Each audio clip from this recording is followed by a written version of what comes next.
কি বন্ধুরা বুঝতে পারছেন এটা কিসের পায়েস? দেখে নিন তাহলে আর অবাক হয়ে যাবেন যে এটা দিয়েও পায়েস হতে পারে। তাহলে ঝটপট করে রেসিপিটা দেখে আর ঝটপট করে সাবস্ক্রাইব করে দিন চ্যানেলটি। প্রথমে আমি 500 দুধ নিয়েছি। দুধ নিয়ে বা আর্ধেক করে প্রায় 250 মতো করে নিয়েছি, ঘন করে নিয়েছি একদম জাল দিয়ে। তারপরে পাস্তাগুলোকে একদম যে ঝিনুকের মতো দেখতে পাস্তাগুলো হয় সেগুলোকে ঘি মাখিয়ে আমি দুধের মধ্যে দিয়ে দিয়েছি।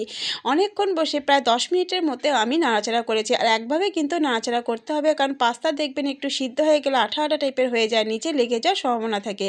তাই আমি একভাবে নাড়িয়েছি আর তারপরে অর্ধেক করে নেওয়ার পরে ফুটিয়ে তাতে পরিমাণ মতো চিনি আর কিছুটা বাতাসা দিয়েছি আমি কালারের জন্য। তারপরে নামানোর আগে কাজু আর কিশমিশ দিয়ে আরও 2 মিনিটের মতো পায়েসটা রান্না করে নিয়েছি। রান্নার পরে একটা বাটিতে নামিয়ে নিয়েছি। দেখতেই পাচ্ছেন বন্ধুরা কত সুন্দর হয়েছে। বাচ্চারা কিন্তু দারুণ ভালোবাসবে, বাচ্চা থেকে বড় প্রত্যেকেই কিন্তু ভালোবাসবে। তাহলে একদিন অবশ্যই করবেন। তাহলে বন্ধুরা রেসিপিটি কেমন হলো অবশ্যই কিন্তু কমেন্ট করে জানাবেন। আর যদি ভালো লাগে চ্যানেলটি কিন্তু অবশ্যই সাবস্ক্রাইব করবেন।